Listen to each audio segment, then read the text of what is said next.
the next question that I want to address is even a little more foundational than the question, what is the Bible about? I'm going to take one step back from there and just ask the question, what is the Bible? In other words, when I hold this book in my hand, this thing, what is it that I'm actually holding? Or when I maybe open up an app on my phone, like the Bible app or the ESV or CSB Bible app, what am I actually looking at? What is the Bible? Now, to answer that fully would require probably a whole nother study, actually.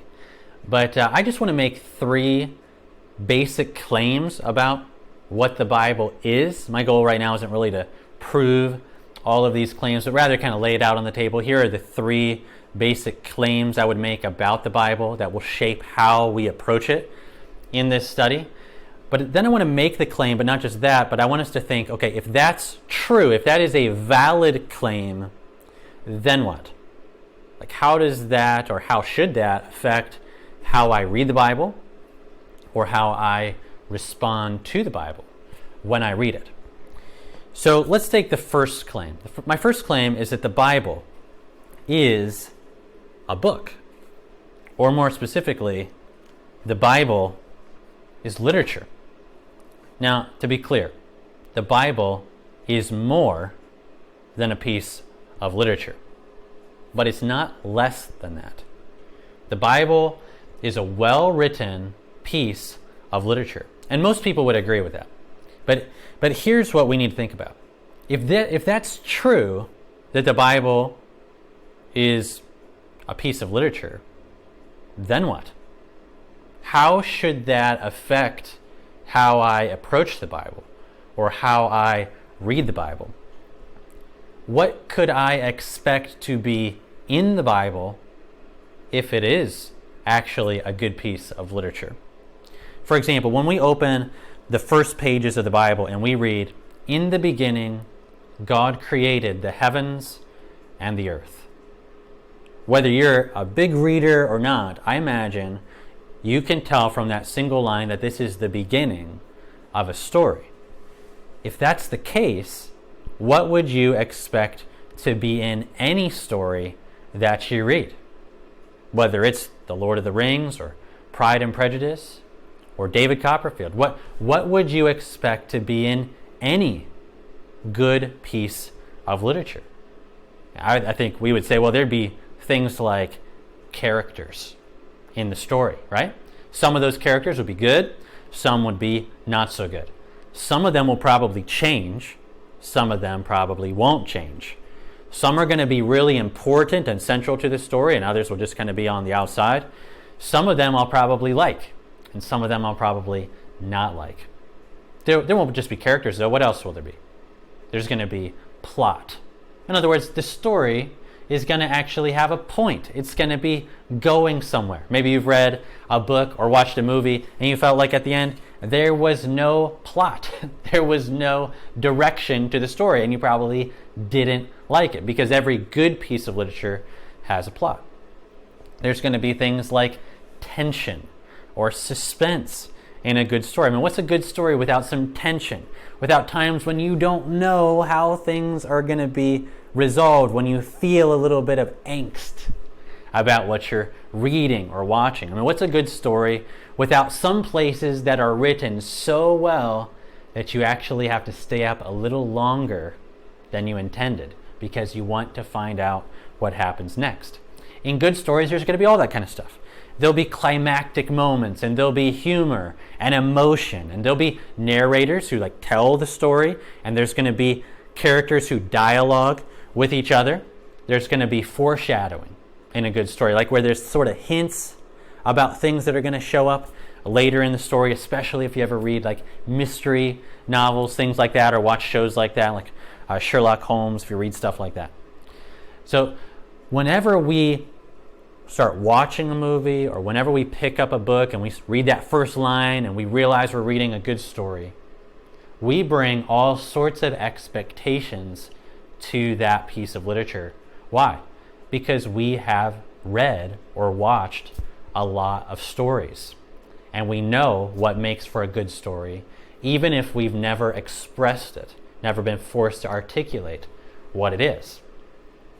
The question then is, do we bring those same sorts of expectations to our reading of the Bible? The Bible is an incredibly good book. It has all the things we're talking about, and the story is masterfully told. But do we read the Bible like this? Do we bring our questions and our expectations and our anticipation and our energy to the Bible? Do we read it for what it is? A well-written piece of literature.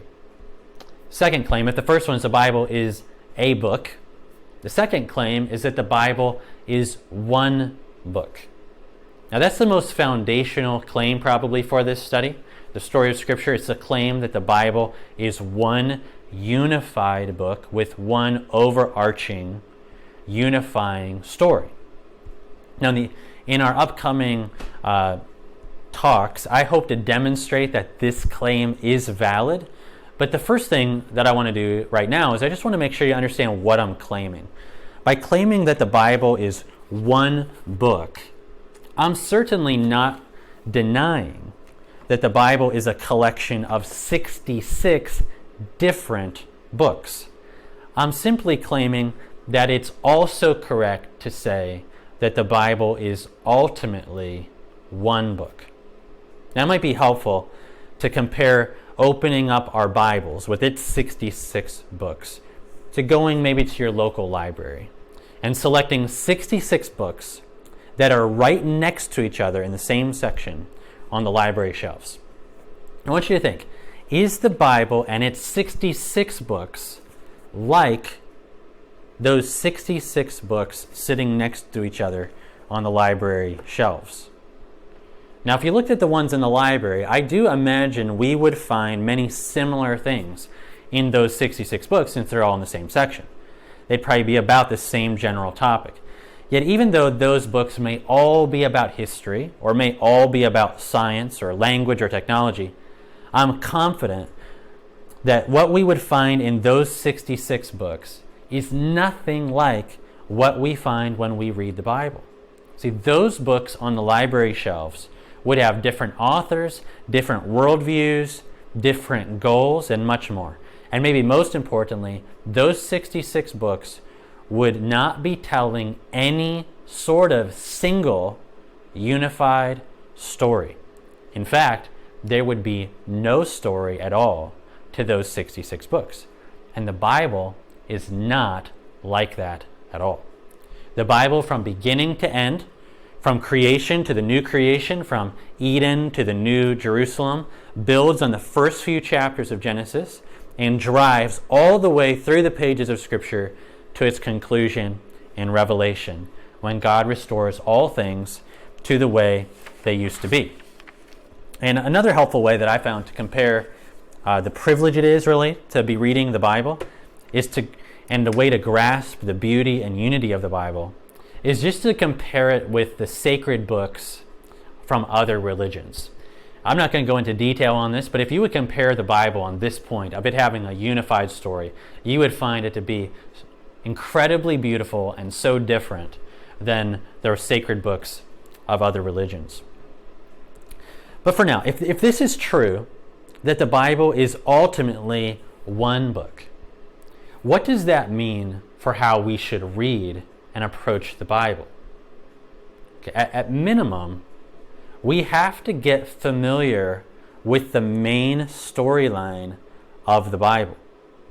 Then, when we're reading an individual paragraph or a chapter of a book, or even a whole book of the Bible, we should at least consider how this smaller part relates to, fits in with, or contributes to the bigger overarching story of the Bible. That's part of being a good reader of the Bible, if it's true and valid that the Bible is ultimately one book.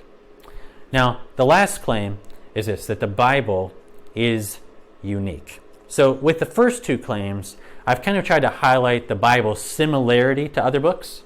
Since the Bible is a good book We have to read the Bible like we would read any well-written piece of literature. With this third claim, however, I want us to make sure that my first two claims are not misunderstood. The Bible is also unique.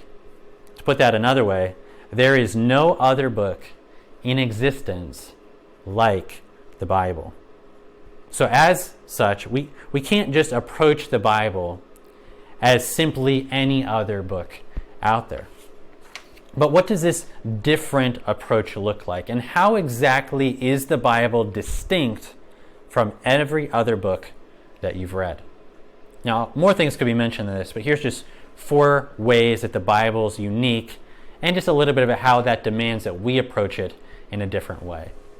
First distinction is that the Bible is the revelation of God. The Bible unveils God. And that is simply not the case with any other book in existence. With no argument for the existence of God, the Bible simply proclaims from its opening line that there is a God who is there, who is responsible for all that is here. And from the beginning of the Bible to the end, the Bible reveals that God to its readers, especially the things about that God that we would not be able to know in any other way. See, the Bible itself tells us that there are certain things about God that we can perceive and learn apart from the Bible. Things like that there is a God, that He's powerful. But apart from God revealing Himself to us in the Bible, we could never know God personally. We couldn't have any sort of knowledgeable, meaningful relationship with God. That's why when I'm asked for my most concise answer about what the Bible is, I would just answer the Bible is the revelation of God. Or to pick up a phrase that's been made popular by other authors, I would answer the Bible is the revelation of the God who is there. But if that's true, if that's a valid claim, the question is, how does that shape how we should read the Bible? Like, if this book actually reveals God to us, what does that mean for us when we pick it up and read it? When we come to the Bible, I would say we need to lean in with open ears, open hearts, and let God show us who He is, what He's like, what He's up to in this world that He's made. Put simply, when we read the Bible, we need to look for God, if the Bible is the revelation of God. The second way that the Bible is different from all other books is that the Bible reveals who I really am. Now, few things are considered more important today than the matter of our identity. Who are we? Even more personally, who am I? We often hear, just be true to yourself. But being true to yourself assumes you actually know yourself. But who are you? How do you know who you are? What makes us who we are? Now, there are, of course, many books, websites, articles that seek to answer these kinds of questions. But one of the foundational claims of this study is that there is no other book that can and will show you who you really are like the Bible. For those of us who've read at least some of the Bible, we realize that what we find out about ourselves in the Bible is both extremely humbling and very uplifting. It's humbling because we come to realize that we are not all that we may think we are. In fact, we are likely far worse than we tend to think we are. Certainly, we're far worse off than most people realize we are. The Bible reveals this to us from its opening pages. But the Bible is equally uplifting about our identity, because through the Bible we come to realize how precious we are to God. and how loved we are by the God who made us and by the God who came to rescue us. And so my question is, how should that reality that the Bible reveals who I am shape how I approach the Bible? If the Bible actually reveals us to us, we need to lean in with open ears and let God tell us and show us who we really are, what we're really like, and what our role is in the world that He made for us. Put simply, when we read the Bible, we need to listen for what the Bible tells us about us. Third distinction about the Bible from every other book is that the Bible speaks with God's authority. Now, I hope you like this study. I hope it's helpful for you. But this study is not carrying God's authority. It doesn't carry divine weight based on just what I say. Now, only the Bible itself carries divine authority. And there is no book that has that kind of authority. Only the Bible. There's no other book in existence that comes from the heart of God and that speaks to us with the authority of God Himself. And that means something radical for our approach to the Bible. When we come to the Bible, we can't just come for merely academic interest. We also can't come with a spirit of judgment, as though we have the right to sit above the text and be a judge of the text as to what's true or false, as to what's worth listening to and what's not, as to what will follow and what will reject, as if we're above the Bible. The only way to approach the Bible rightly is to come to it with a humble heart, to put ourselves willingly under the text, to admit that the Bible has authority over us, not us over the Bible. I mean, listen to what God says about this in the book of Isaiah. He says, "These are the ones I look on with favor, those who are humble and contrite or broken in spirit, and who tremble at my word." Now, there is obviously no need for anyone to approach this study or any book that you read from the library in this way. Only the Bible speaks with divine authority.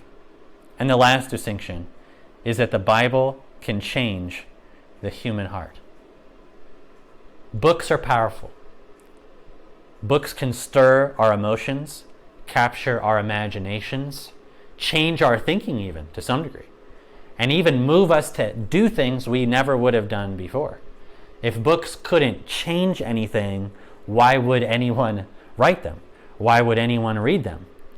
But there is a profound difference between what ordinary books can do and what the Bible can do. Only the Bible can fundamentally transform the human heart. The Bible is alive and powerful. It's able to save and change those who read it. So what should we do when we read it?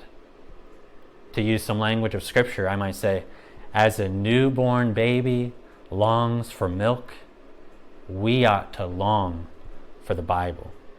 Now, you may expect many things to happen from reading and studying the Bible, but never expect to remain the same.